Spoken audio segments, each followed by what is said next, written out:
The great divorce, কিভাবে রোগ, সোনা এবং একটি ভূমিকম্প পানামা খাল খনন করেছিল। খালের জন্য আমেরিকান প্রচেষ্টা শুরু হয়েছিল মার্কিন যুক্তরাষ্ট্রতে দিয়ে নয়, এটি শুরু হয়েছিল ফ্রান্সে এক বিশাল ঔদ্ধত্যপূর্ণ ব্যর্থতার মাধ্যমে। সুয়েজ খালের কিংবদন্তি নির্মাতা ফার্দিনাউন্দ দে লেসেপস, একজন মানুষ যিনি বিশ্বাস করতেন প্রতিবার ইচ্ছাশক্তি যে কোনো ভূপ্রকৃতিকে জয় করতে পারে, তিনি 1880-র দশকে প্রথম এই কাজটি করার চেষ্টা করেছিলেন। দে লেসেপস একটি সমুদ্র সমতলের খাল অর্থাৎ পানামার মধ্য দিয়ে একটি সহজ মার্জিত পথ কল্পনা করেছিলেন। কিন্তু এটি সুয়েজের বালুকাময় সমতল মরুভূমি ছিল না, এটি ছিল একটি আর্দ্র পর্বত সংকুল বিভীষিকাময় স্থান, একটি উল্লম্ব জগৎ যেখানে চ্যাগরেজ নদী ছিল এক অপ্রত্যাশিত খরস্রোতা দেবতা এবং জঙ্গল লুকিয়ে রেখেছিল এক ক্ষুদ্র ডানাওয়ালা জল্লাদকে, মশা। ফরাসি কোম্পানিটি ছিল প্রকৌশলের চেয়েও বেশি কিছু, এটি ছিল একটি আর্থিক প্রতারণার উদ্যোগ যা ফরাসিদের জাতীয় সঞ্চয়ের বিপুল অঙ্কের অর্থ দ্বারা চালিত হয়েছিল। একজন কূটনীতিবিদ যিনি প্রকৌশলী নন, সেই দে লেসেপস গুরুত্বপূর্ণ সিদ্ধান্ত নেওয়ার ভার অযোগ্য অধস্তনদের হাতে অর্পণ করেছিলেন এবং ইয়েলো জ্যাক এবং এল এসক্লারোফ্রিও বা ম্যালেরিয়ার হুমকিকে কেবল দূষিত বাষ্প হিসেবে খারিজ করে দিয়েছিলেন। ভয়াবহ সত্যিটি হল, ফরাসিদের প্রচেষ্টার সময় 22,000-এরও বেশি কর্মী মারা গিয়েছিল। মৃত্যুর হার এতটাই স্বাভাবিক হয়ে গিয়েছিল যে নতুন আগতদের জন্য জায়গা তৈরি করতে কবরস্থানগুলো নিয়মিতভাবে খুঁড়ে ফেলতে হতো এবং কোম্পানি এমনকি মার্কিন যুক্তরাষ্ট্র থেকে পাইকারি আকারে তৈরি কফিন অর্ডার করেছিল। যখন টাকা ফুরিয়ে গেল তখন এর রাজনৈতিক প্রতিক্রিয়া এতটাই বিষাক্ত হয়েছিল যে এটি পানামা কেলেঙ্কারি নামে পরিচিতি লাভ করে, যা সরকার পতন ঘটায় এবং কেবল মরিচা পড়া সরঞ্জাম, আংশিকভাবে খনন করা একটি পরীক্ষা এবং লাশের একটি পাহাড় রেখে গিয়েছিল। এই উত্তরাধিকারী প্রথম একজন উচ্চাভিলাষী প্রাক্তন মার্কিন সহকারী নৌ সচিবের দৃষ্টি আকর্ষণ করেছিল, একজন মানুষ যিনি ফরাসি ব্যর্থতাকে সতর্কতা হিসাবে নয় বরং সুযোগ হিসাবে দেখেছিলেন। তিনি হলেন থিওডোর রুজভেল্ট।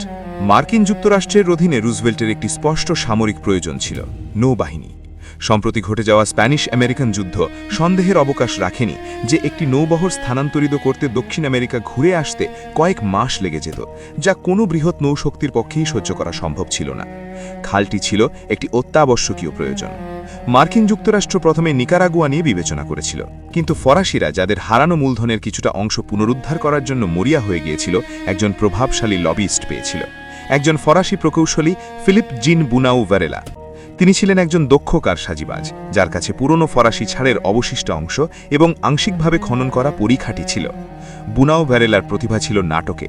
জাতীয় কংগ্রেসকে নিকারাগুয়েন রুট থেকে দূরে সরিয়ে দিতে তিনি এমন ডাকটিকিট সংগ্রহ করেন যাতে একটি নিকারাগুয়েন আগ্নেয়গিরি মোমোটম্ব সক্রিয়ভাবে অগ্নুৎপাত করছে দেখানো হয়েছে, এবং তিনি প্রতিটি সেনেটরকে এমন একটি করে ডাকটিকিট নাকযোগে পাঠান।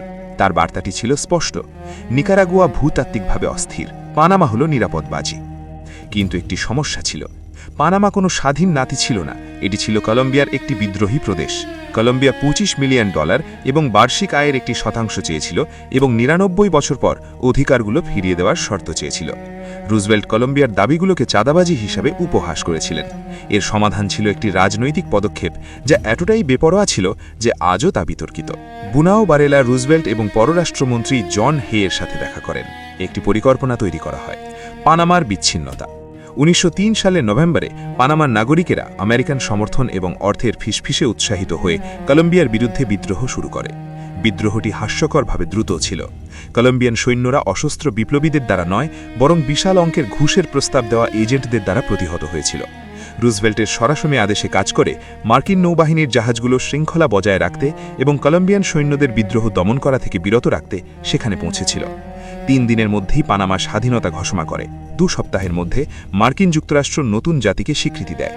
1 মাসের মধ্যে হে বুনাও ভ্যারেলা চুক্তি স্বাক্ষরিত হয়, যা আমেরিকা যুক্তরাষ্ট্রকে খালটি নির্মাণ করার এবং আশেপাশের এলাকা চিরকাল যেন এটি সার্বভৌম হিসাবে নিয়ন্ত্রণ করার অধিকার দেয়।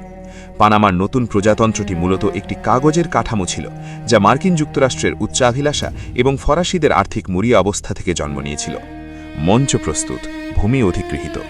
এখন মার্কিন যুক্তরাষ্ট্রকে প্রকৃত ভয়ঙ্কর চ্যালেঞ্জের মুখোমুখি হতে হল। জঙ্গল নিজেই